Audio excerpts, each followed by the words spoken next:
Él ha cambiado mi lamento en alabanza. Ha ceñido mi vida con su Santo Espíritu. Ha transformado el agua en vino. Al tercer día se hicieron unas bodas en Caná de Galilea. Juan 2, 1a. Vino celestial. Él ha cambiado mi lamento en alabanza. Buenas noches, los saludo hoy 24 de mayo, mes de renuevo. Ha transformado el agua en vino. Les doy la bienvenida a nuestro tiempo de comunión de los miércoles en la noche.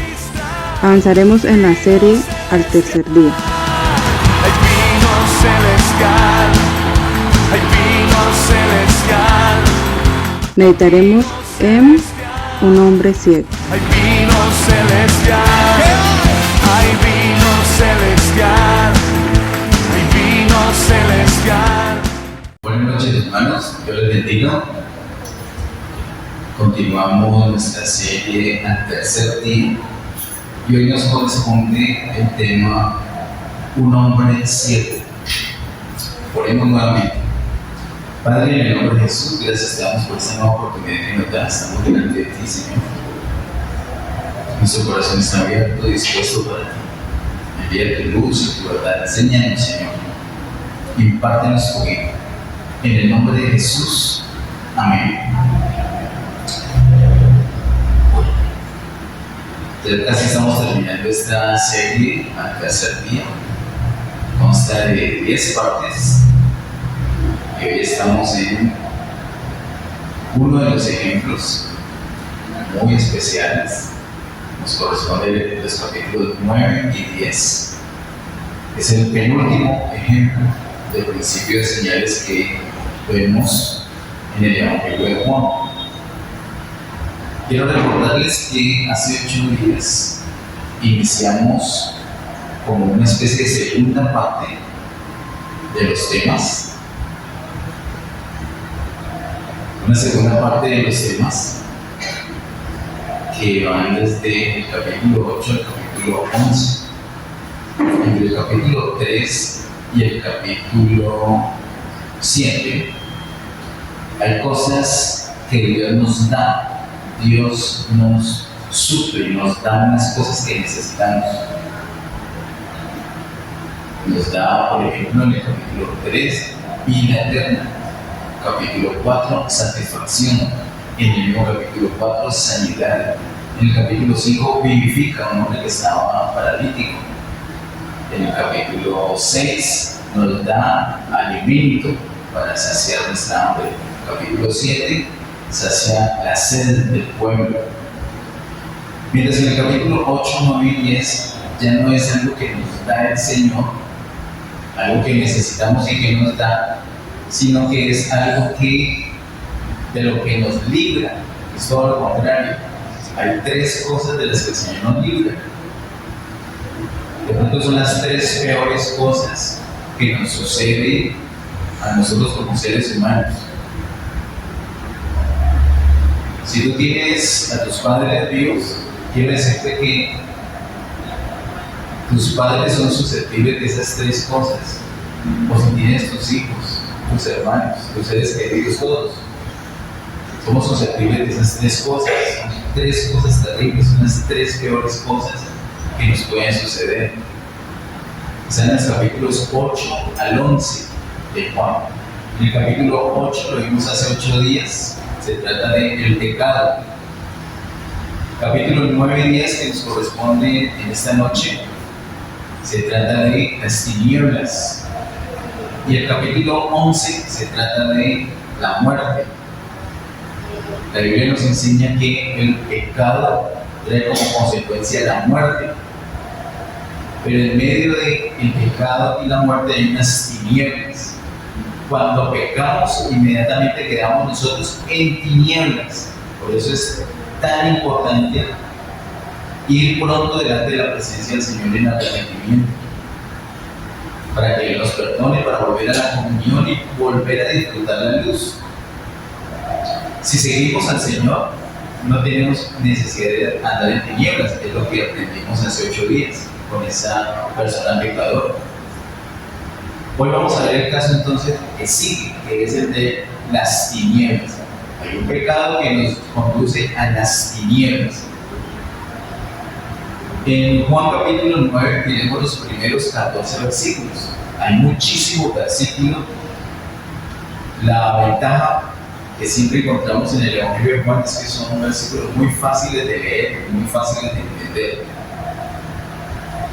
Juan tiene esa característica, ese Evangelio tiene esa característica, tiene un lenguaje muy sencillo y a la vez muy profundo. Pienso que ahí se ve ese fluir de la vida del Señor. No es fácil hablar cosas tan profundas y menos con un lenguaje tan sencillo, pero el Señor lo logró en este Evangelio. Los primeros 14 versículos de Juan 9 dicen: al pasar Jesús vio a un hombre ciego de nacimiento y le preguntaron a sus discípulos diciendo: Rabí, ¿quién pecó, este o sus padres, para que haya nacido ciego?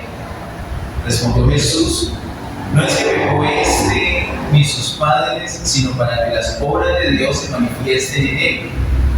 Me es necesario hacer las obras del que me envió, entre tanto que el día dura. La noche viene cuando nadie puede trabajar. Entre tanto que estoy en el mundo, luz soy del mundo. Dicho esto, escupió en tierra e hizo lodo con la saliva y untó con el lodo los ojos del ciego y le dijo: ve a lavarte en el estanque de Siloé, que traducido es enviado. Fue entonces y se lavó y regresó viendo. Entonces los vecinos y los que antes le habían visto que era ciego decían: ¿no es este el que se sentaba y mendigaba? Unos decían: él es, y otros: a él se parece. Y él decía: yo soy. Y le dijeron: ¿cómo te fueron abiertos los ojos? Respondió él y dijo: aquel hombre que se llama Jesús hizo lodo, me untó los ojos y me dijo: ve al Siloé y lávate. Y fui y me lavé y recibí la vista. Entonces le dijeron: ¿dónde está él? Él dijo: no sé. Llevaron ante los fariseos al que había sido ciego, y era día de reposo cuando Jesús había hecho el lodo y le había abierto los ojos. Vamos a tener la lectura inicial hasta allí, hasta el verso 14. Recuerdo que con la princesa estuvimos en una iglesia muy linda por acá cerca, la 44, donde un siervo predicó acerca de los primeros versículos del capítulo 9 de Juan, ¿te acuerdas?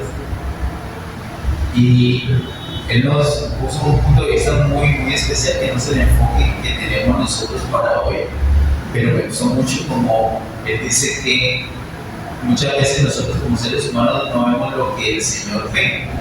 Los discípulos, cuando vieron a ese hombre allí, dijeron: bueno, ¿quién fue el que pecó, esto o los padres, para que esté así? Inmediatamente estaba viendo como la maldad, la posible maldad o la supuesta maldad que había en ese hombre. Pero ¿qué es lo que vio Jesús? En el verso 1 dice qué fue lo que vio. Al pasar Jesús, vio a un hombre ciego de nacimiento. Vio a un hombre, lo vio ciego de nacimiento. Era el hombre con su necesidad. ¿Qué culpa tenía él de esa ceguera si era ciego de? Así que la misericordia de Dios hace que él le da esa capacidad de ver al hombre en su necesidad. Y de pronto, por nuestra falta de misericordia, nosotros empezamos a decir: quién sabe que algo malo tengo que haber hecho, si no era los padres, para que esté así. Así que debemos pedirle al Señor que nos llene de misericordia para poder ver como Él ve. Como decía Sara en la oración, también lo decía el pastor Ariel, no es fácil bendecir, no es fácil orar, no es fácil pedir misericordia o perdonar a los que nos han lastimado, pero ese es el deseo del Señor, precisamente. Acá tenemos entonces un hombre que, según dice el verso 1, ciego de nacimiento. Es muy especial este asunto de que sea ciego de nacimiento y que el Señor lo puntualice así. Hace 8 días vimos que, y lo repetió hoy, que el pecado conduce a la muerte, pero antes hay unas tinieblas. O sea que esas tinieblas es consecuencia del pecado. Sin embargo, cuando ellos, los discípulos, preguntan, hacen esa pregunta, el Señor les dice: no es que pecó este ni sus padres, sino para que las obras de Dios se manifiesten en él. Contesta eso en el verso número 3. Entonces, al fin, ¿qué? ¿Las tinieblas sí son consecuencia del pecado o no? Sí lo son. Sin embargo, le dicen: no es que pecó este o los padres, sino para que las obras de Dios se manifiesten en él. Eso coincide con lo que el apóstol Pablo nos enseñó hace años ya, hace muchos años, creo que en el 2014 por ahí, acerca del pecado y los pecados, que también lo recordamos hace 8 días. El pecado, que es la ley interna, y los pecados, que son las manifestaciones externas, que son cosas que desagradan al Señor. Una cosa es la ley interna y otra cosa son los hechos, esos son los pecados.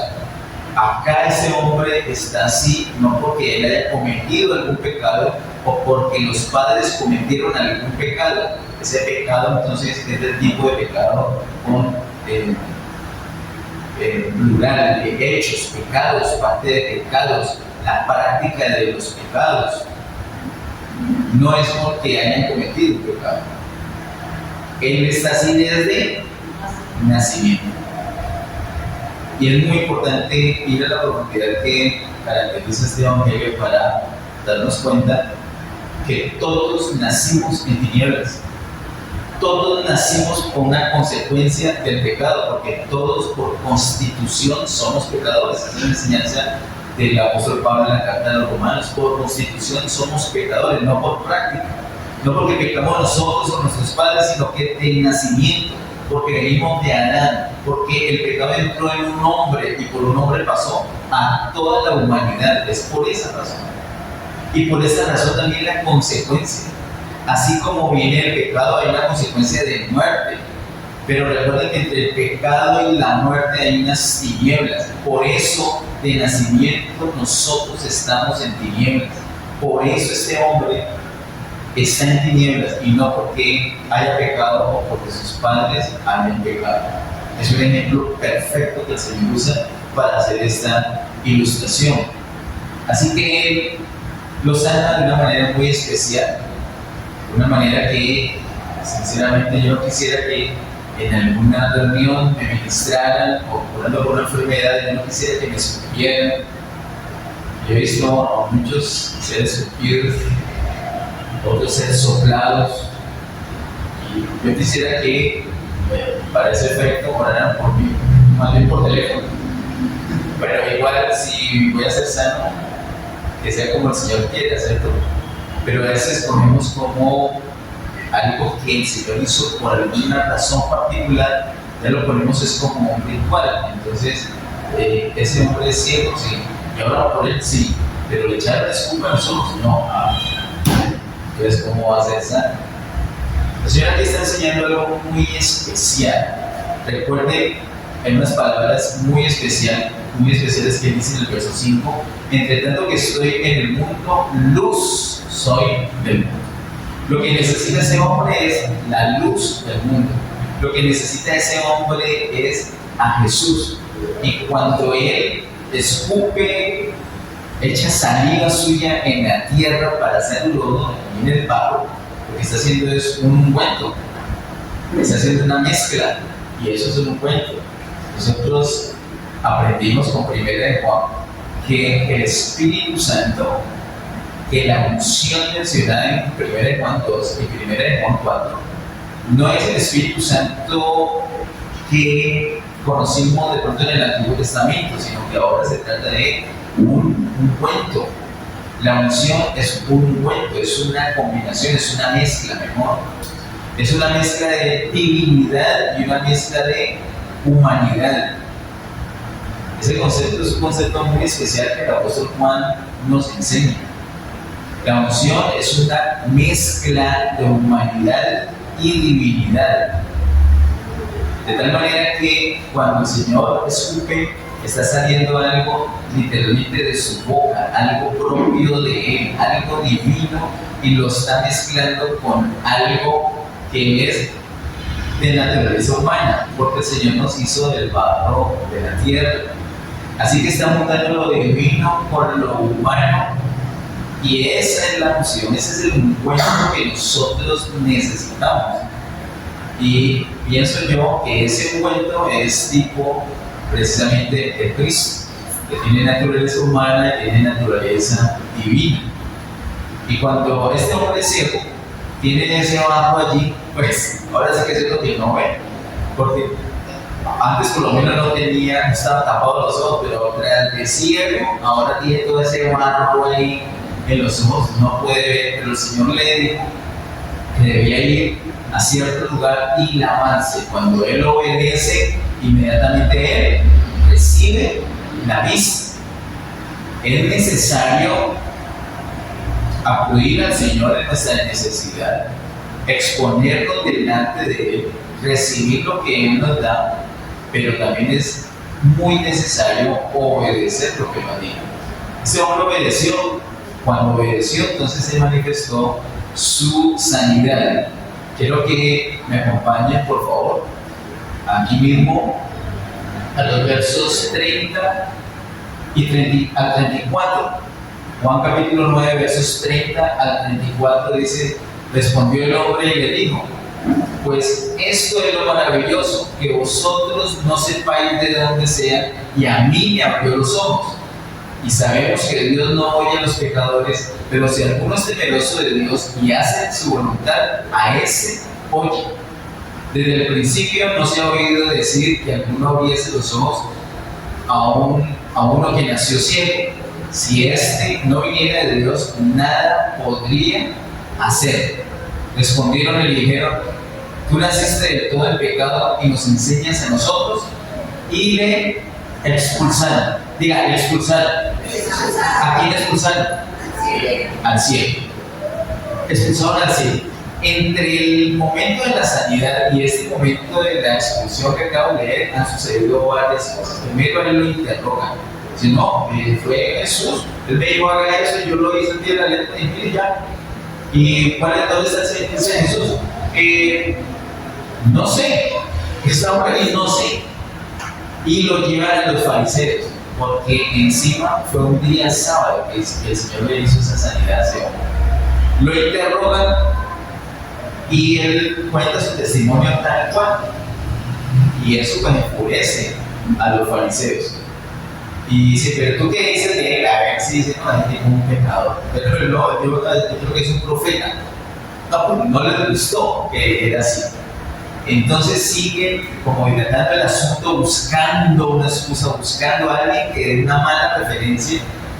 Llaman a los padres, dicen: no, ¿qué profeta va a ser? Llaman a los padres: vea, ese es su hijo que ustedes dicen que nació ciego, entonces ¿cómo está viendo ahora?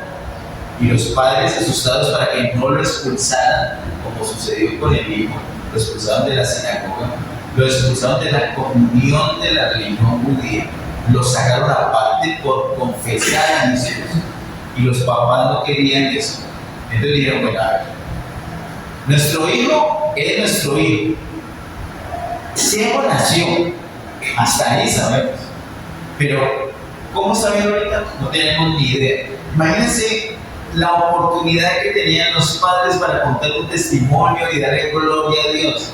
Pero el temor a ser expulsados de la comunión de esa religión les impidió dar gloria a Dios.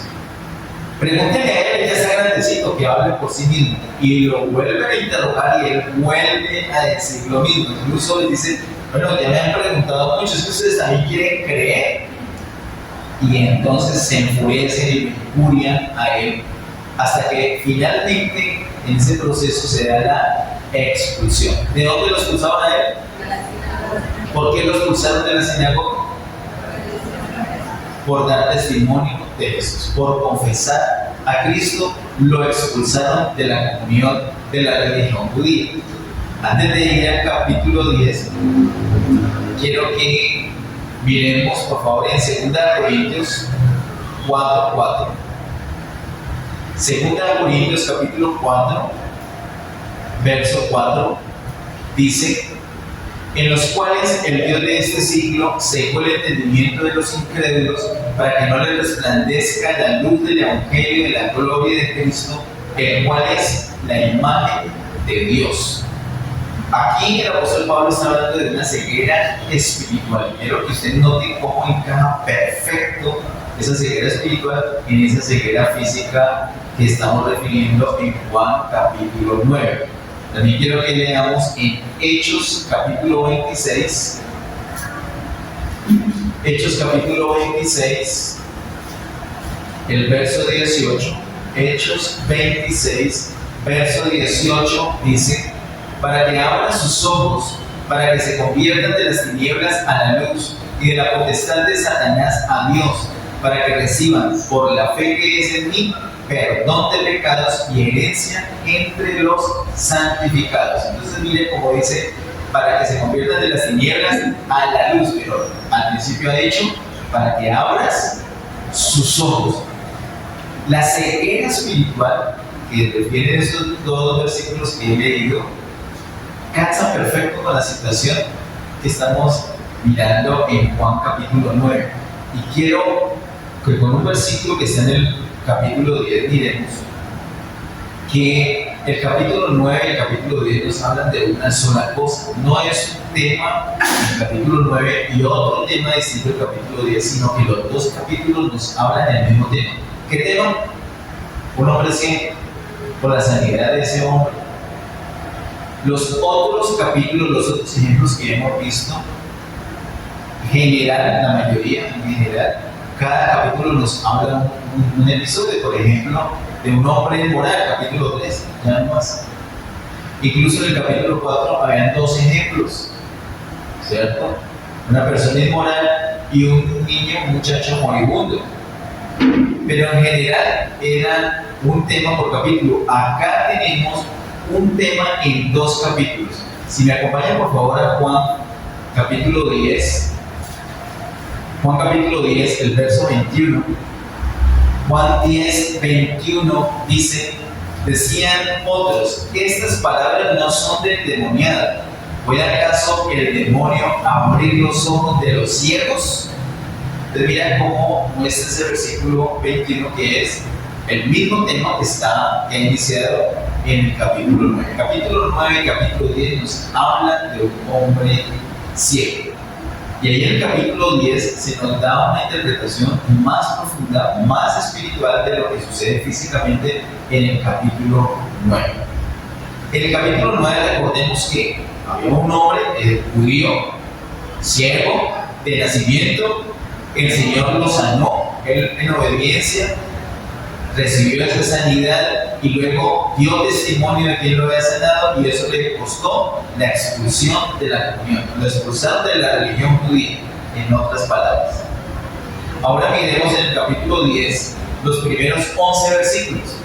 Juan capítulo 10, verso 1 al 11 dice: de cierto os digo, el que no entra por la puerta en el redil de las ovejas, sino que sube por otra parte, ese es ladrón y salteador. Mas el que entra por la puerta, el pastor de las ovejas es. A este abre el portero, y las ovejas oyen su voz, y a sus ovejas llama por su nombre y las saca. Y voy a hacer una pausita ahí a la altura del verso 3. Está hablando ahora, nosotros conocemos el capítulo 10 como el buen pastor, o el pastor de las ovejas, o las ovejas y el pastor, distintos tipos, y de eso habla realmente. Pero quiero que notemos que es la continuación del capítulo 9. Hay una palabra muy clave en el versículo número 1 del capítulo 10, y es la palabra redil. Redil de las ovejas. Esa palabra ha sido mal entendida por parte nuestra, del pueblo de Dios. Incluso hay un siervo que tiene una canción muy hermosa que habla del redil y la usa de una manera incorrecta, porque es una bendición. Escuchen ese coro de canto. No estoy hablando de una cosa que considero que no manejó bien, pues no voy a decir su nombre. Pero realmente él no quiso decir redil, o no debió decir redil, sino que debió decir rebaño.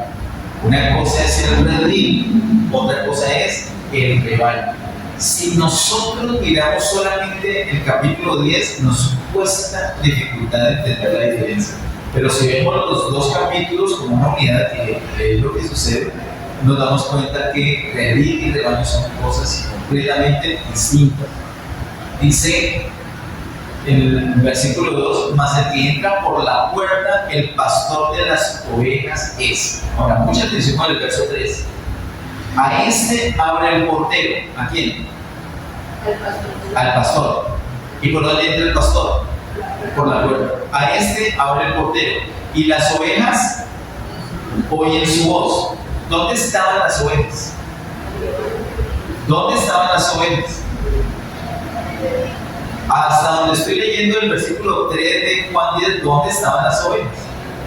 En el redil, que van a llegar, ¿cierto? Sin lugar a dudas, lo dice explícitamente el versículo número 1. El redil, ahí está. ¿Qué hizo el pastor con ese redil? ¿Qué hizo? Entró al redil. ¿A qué? Dice el verso 3, a este abre el portero y las ovejas oyen su voz, y a sus ovejas llama por su nombre. Estaban las ovejas allí en el redil. Llega el pastor, entra por la puerta, llama a las ovejas, dice el verso 3, las ovejas oyen su voz, y a sus ovejas llama por nombre. ¿A quién llama el pastor? ¿A quién? A sus ovejas. No a las ovejas, sino a sus ovejas. Ahí en el redil hay unas ovejas que son del pastor y hay otras que no son del pastor. A las que son suyas, él las llama. Y ahora viene lo maravilloso. ¿Qué más hace? Versículo 3, la última parte dice, y las saca. El pastor entra al redil, hay unas ovejas allí, llama a las suyas y a las que son suyas las saca. ¿Las saca de dónde? La saca del redil. Ahí con eso es suficiente para darnos cuenta que redil y rebaño no es la misma cosa. Porque el Señor, que es un buen pastor de ovejas, nunca va a sacar a una oveja, menos a sus ovejas, del rebaño. Pero el redil sí. La tarea del Señor Jesús era entrar a ese redil y sacar, llamar a las ovejas que son suyas y sacarlas de el redil. ¿Y qué tiene que ver eso con el capítulo anterior? Todo.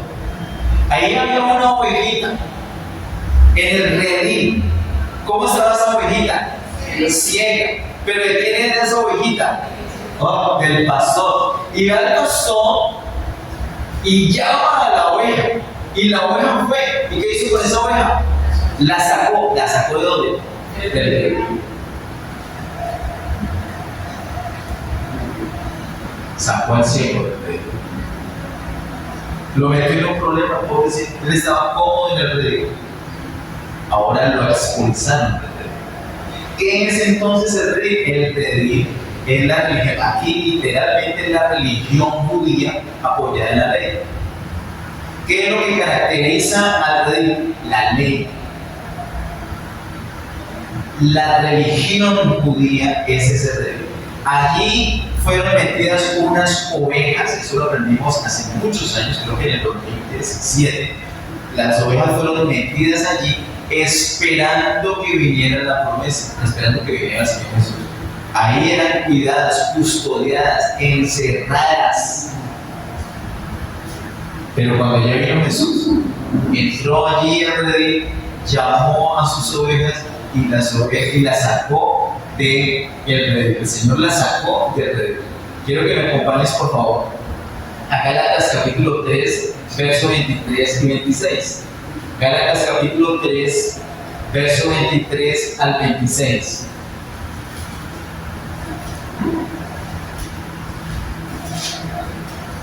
Dice Gálatas 3, 23 al 26. Pero antes que viniese la fe, estábamos confinados bajo la ley, encerrados para aquella fe que iba a ser revelada. Es literal el verso 23, encaja perfecto con Juan 9 y 10. Verso 24, de manera que la ley ha sido nuestro ayo para llevarnos a Cristo, a fin de que fuésemos justificados por la fe. Pero venida la fe, ya no estamos bajo algo, pues todos sois hijos de Dios por la fe en Cristo Jesús. Así que el redil era muy importante, pero cuando ya llega el pastor, ya no necesitamos ese redil, ahora ya saca a las ovejas de ese redil. Por favor, vamos nuevamente a Juan capítulo 9 y sigamos, Juan capítulo 10 y sigamos leyendo. Versículo 4. Y cuando ha sacado fuera todas las propias, recuerde que saca ¿quiénes? A las propias. Va delante de ellas y las ovejas le siguen porque conocen su voz. Mas al extraño no seguirán, sino huirán de él, porque no conocen la voz de los extraños. Esta alegoría les dijo Jesús, pero ellos no entendieron qué era lo que les decía. Ellos en esa época no entendieron. Es importante que nosotros hoy en día sí entendamos. Para eso tenemos el Espíritu Santo guiándonos y tenemos la palabra escrita y la podemos ver la armonía que hay acá. Versículo 7. Volvió pues Jesús a decirles: de cierto os digo, yo soy la puerta de las ovejas. Todos los que antes de mí vinieron, ladrones son y salteadores, pero no los oyeron las ovejas. Yo soy la puerta. El que por mí entrare será salvo, y entrará y saldrá y hallará pastos. ¿Para qué sirve la puerta? ¿Para qué sirve la puerta? Según el verso 9, ¿para qué sirve la puerta? Para entrar y para salir. Y cuando salen, ¿qué sucede? Hayan pastos. En el redil no hay pastos, están encerradas, están confinadas. Tienen que salir del redil para poderse alimentar. Hoy en día, aunque las personas no estén en la religión judía, todas las personas no, sí están en alguna religión. De cierta forma, esa religión sirve como un redil. Y hay personas muy buenas, personas que son custodiadas allí, pero hasta que llegue la fe. El Señor entra a esas personas, entra a ese redil y llama a las que son suyas. Allí esas personas están muriendo de hambre. Tienen que salir del redil. En el redil no hay alimento, no hay pastos. El Señor las saca del redil para que puedan encontrar pastos. Algunas personas han interpretado en ese versículo 9 como que el Señor es la puerta para ir al cielo. Entonces imagínate, si es la puerta para ir al cielo, el versículo 9, ¿qué se puede hacer por esa puerta? Según lo que dice el verso 9, lo primero que es entrar y después salir. Entrar al cielo, pero después salir del cielo muy duro, o sea, es brusco, es atropellar las escrituras, es como tapar el sol con un dedo. No hay manera. Tampoco es la entrada a la salvación.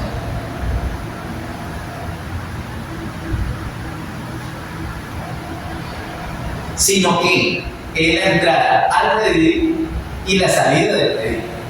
Entonces, cuando sale el redil, allí es la salvación. Pero es que antes ha entrado el redil. Para muchos como Pedro, Juan, Jacobo, ese hombre ciego del capítulo 9, esa puerta les sirvió un día ¿para qué? Para entrar, y ahí no fueron salvos. Entraron y estaban esperando el momento que llegara la fe.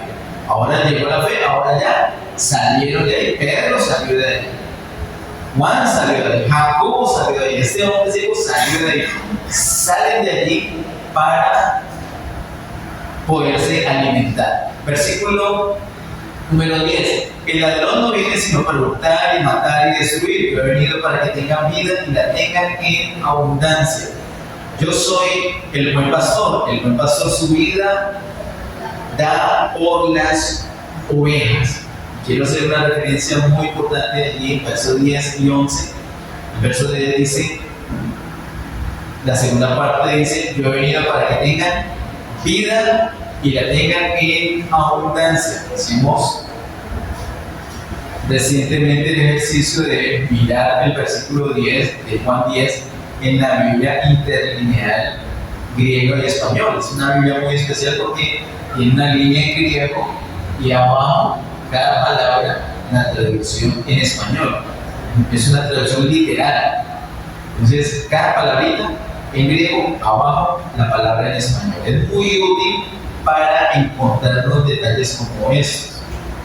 Ahora, también quiero, aprovecho para decirles, si no sabemos griego o si no usamos una Biblia interlineal griego y español, no es necesario, no es esencial, pero lo que sí es esencial es la dirección del Espíritu Santo. El Espíritu Santo nos puede mostrar que esa vida del versículo 10 es una vida eterna, es la vida divina. Pero miren la vida que es mencionada en el verso 11. El verso 11 dice: yo soy el buen pastor su vida da por las ovejas. Esa vida que el pastor da, porque él fue a la cruz por las ovejas, por nosotros, esa vida no es la misma vida del versículo 10. La del versículo 10 es la vida divina. La del versículo 11 es la vida humana. El Espíritu Santo muestra eso. La vida divina es indestructible. Ahora, una persona que no cree, un incrédulo o un religioso, es más fácil que crea un incrédulo que un religioso. Se lo digo, y no lo digo por capricho, o ni siquiera por una experiencia personal, sino por lo que nos enseña el Evangelio de Juan. Nosotros podemos ver desde el capítulo 3 hasta el capítulo 10 la gran oposición, la principal oposición que tuvo la vida fue la religión. Solamente en el capítulo 11 hay algo superior a la religión que se opone, pero en todos los demás ejemplos vemos la religión oponiéndose al fluir de la vida del Señor. Así que si un incrédulo o un religioso dice: no, es la misma palabra vida, a mí ya me sucedió, por eso les quiero mostrar esto. Entonces, con esa persona usted no le dice: no, pero es que el Espíritu Santo me mostró. Pero la persona le hable igual a 8 que 80 que el Espíritu Santo le haya mostrado. Entonces, ahí sí usted le puede mostrar la Biblia interlineal griega. Y la palabra vida del versículo 10 es distinta a la escritura, es distinta, los trazos son distintos a la palabra vida del versículo 11. Y la traducción literal de la vida del versículo 10 es vida divina o vida eterna, mientras que la traducción literal de la vida del versículo 11 es vida humana o alma o vida del alma. Son distintas. Entonces, cuando el Señor va a la cruz del Calvario, pues se murió Dios. No. Dice el verso 11: yo soy el buen pastor su vida da por las ovejas. Está poniendo la vida, su vida humana. Vamos por favor ahorita, para terminar, a Juan capítulo 10, versos 16 y 18. Juan capítulo 10, versos 16 al 18 dice: también tengo otras ovejas que no son de este redil. Y mire qué interesantísimo, por favor. ¿Cuál es ese redil? Él dice: no son de este redil. ¿Qué redil es? No. También tengo otras ovejas que no son de este redil. ¿Cuál es este redil? La religión judía es ese redil que está refiriendo todo el capítulo 10, ¿cierto? Hay otras que no son de ahí. Pero estoy mirando hoy a uno de esos. Ustedes nunca estuvieron en la religión judía. Ustedes nunca estuvieron en ese redil. Y el Señor estaba pensando en ustedes, en nosotros, como dice la hermana Ángela, en los gentiles. Dice: también tengo otras ovejas que no son de este redil. Es decir, hay unas ovejas que fueron confinadas en ese redil, pero hay unas que no. ¿Qué pasa con esas que no? Dice: aquellas también debo traer, y oirán mi voz, y habrá un rebaño y un pastor. ¿Y cómo se llama ese un rebaño? Iglesia, conformado por las ovejas que estaban en el redil, que son del Señor, y otras ovejas que él sabía que también tenía que traer, que nunca entraron en el redil. De esos dos grupos de ovejas ha formado un solo grupo, ya no se llama redil. Se llama rebaño. Esa es la iglesia del Señor. Y la iglesia del Señor tiene ¿cuántos pastores? Uno. Y se llama ¿cómo? Jesús, el Hijo de Dios. Él es nuestro pastor. Y el resto de todos, ¿qué somos? Hermanos. Por eso me encantó la presentación que la hermana Ángela hizo la otra vez del pastor Fernando Lamy. Yo no sé si ustedes lo notaron. Yo sé que se manejan muchos protocolos en el mundo, pero en la iglesia también se deben manejar protocolos. Y si viene un gran pastor, o un gran apóstol, o un profeta, está muy bien decirle pastor, apóstol, profeta, lo que sea. Pero hay un título que amamos y que no negociamos. Y estuvo muy bien presentado el pastor Fernando Lamy como el hermano Fernando Lamy. Y él se sintió feliz porque hay una comunión en ese aspecto. Amén. Ahora, hay muchas personas que no se van a sentir felices, se van a sentir felices. ¿Cómo así? Este no me reconoce como pastor. ¿Es para qué me invitó? Son protocolos. Y los que vean esto en YouTube, no sé cuál es el protocolo que manejen en tu iglesia. Le doy una recomendación. Usemos el protocolo que nos dice la palabra de Dios. Hay un pastor. No quiere decir que no haya reconocimiento del pastor. Lo que pasa es que reconocemos que Jesús es nuestro pastor y todos los demás somos ovejitas. Eso es lo que sucede acá. Versículo, ¿qué versículo? Verso 17. Por eso me ama el Padre, porque yo pongo mi vida para volverla a tomar. Mire la aclaración del verso 18. Nadie me la quita, sino que yo de mí mismo la pongo. Tengo poder para ponerla y tengo poder para volverla a tomar. Este mandamiento recibí del Padre. El Señor Jesús no es que ay, volvieron a Jesús y ahora lo mataron. Pero el Padre sabrá qué hacer, Él lo va a resucitar. Pero no fue de sorpresa, es que Él la puso y luego la tomó. Cuando vimos nosotros en la temporada de resurrección, Juan capítulo 20, vimos que el Señor prácticamente le está diciendo a la muerte: bueno, muerte, ya casi llega el momento, no lo voy a poder acompañar más, ya casi, ya. Tercer día, me toca ir, lo siento. Yo me imagino la muerte tratando de retenerlo, porque es algo que Lucas me enfatiza, que la muerte no lo pudo detener. ¿Cómo detener la resurrección? ¿Cómo detener la vida? Así que el Señor puso su vida y Él tenía que saber que tenía poder para ponerla, pero también para volverla a tomar. Esa vida, por supuesto, ya sabemos que es la misma vida del versículo 11, la vida humana del Señor. Terminamos con los versículos 27 al 30. Versos 27 al 30 dice: mis ovejas oyen mi voz y yo las conozco y me siguen. Y yo les doy vida eterna y no perecerán jamás, ni nadie las arrebatará de mi mano. Mi Padre que me las dio es mayor que todos y nadie las puede arrebatar de la mano de mi Padre. Yo y el Padre uno somos. Así que hay unos principios aquí para tener en cuenta. Si algún hermano le ha cogido pereza a escuchar la palabra de Dios, usted le puede, con cariño, con consideración, decir: mira, una característica de las obras del Señor es que oye su voz. Es importante escuchar, es muy importante. Ahora, hay personas que piensan que la vida eterna se pierde. Este es un pasaje muy especial donde se dice explícitamente la verdad. Dice el verso 28: y yo le doy vida eterna. Y si alguien tiene duda, luego dice: y no perecerán jamás. Y si queda duda, agrega: ni nadie las arrebatará de mi mano.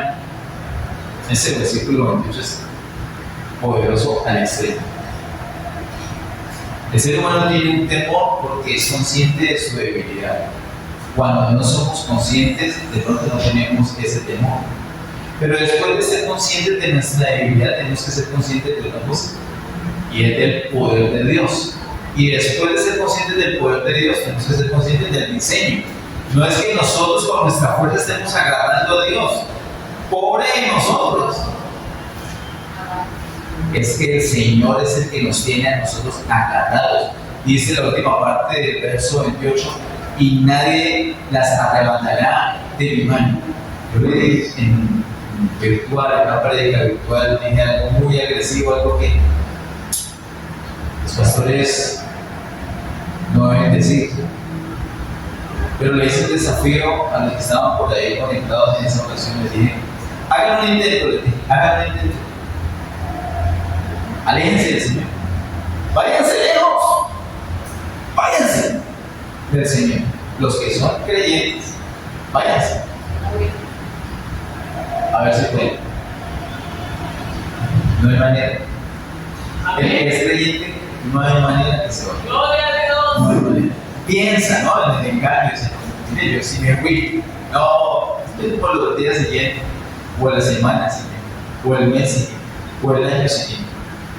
Lo que pasa es que tristemente ese lapso de tiempo, lejos de Él, va a sufrir mucha angustia, ¿no? Porque solamente en la casa de mi Padre hay abundancia de pan. Sigue diciendo entonces el versículo 29, mi Padre que me latió es mayor que todos. ¿Dudas? ¿Quién es mayor que el Padre? Nadie. Y el Padre nos cogió a nosotros y dijo al hijo, eso es un presente, un detallito que te tengo, eso es un regalo tuyo. El Padre nos cogió a nosotros como regalo.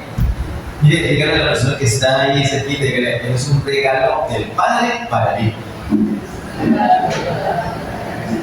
¿Y dónde dice eso? Allí dice el verso 29, mi Padre que me latió es mayor que todos, y nadie las puede arrebatar de la mano de mi Padre. ¿Quién nos puede arrebatar de allí?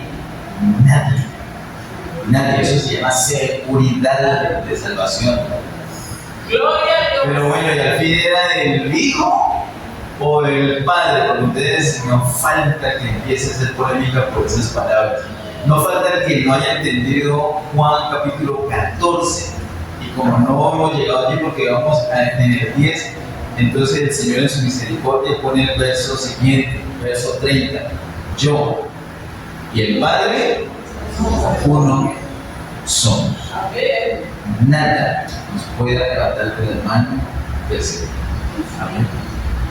El Señor le dio vista a ese cielo.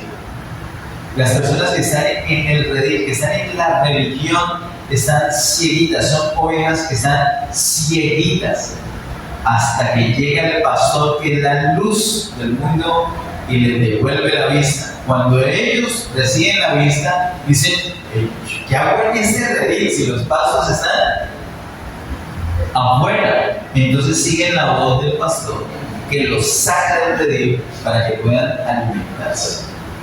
Esto es lo que nos habla Juan capítulo 9 y Juan capítulo 10. Un hombre ciego. El Señor quita esa ceguera. En el capítulo 8 el Señor quita esa esclavitud del pecado. En el capítulo 9 y 10 el Señor quita esa consecuencia inmediata del pecado que es la ceguera de las tinieblas. Gloria a Dios porque nos da justo lo que necesitamos. Un ejemplo más. Este es el octavo ejemplo donde el Señor convierte el agua en vino. Oremos para terminar. Me acompaña de pie, por favor. Amado Padre, en el nombre de Jesús, gracias te damos por todas las cosas, Señor. Gracias, Señor, por tus diseños. Gracias por las ovejas que estaban en el redil, pero gracias, Señor, porque también nos tenías presentes, Señor, a ovejitas que nunca íbamos a estar en ese redil. Gracias por ese rebaño. Gracias porque tú eres el único pastor que tenemos. Gracias, Señor, porque nos conoces y te das a conocer. Queremos, Señor, disfrutar de esa vida plena, de esa vida abundante que tienes para nosotros. Gracias por darnos la luz. Gracias por permitir que podamos ver. Oramos, Señor, por esas personas que están cieguitas allí en las religiones, que ellas puedan verte a ti, que puedan recibir la vista y salir de la religión para poder alimentarse, para poder disfrutar esa vida que tienes. Gracias, Señor, a ti, solamente a ti toda gloria, honra y honor por siempre. En el nombre de Jesús, amén. Que Dios le bendiga. Amén.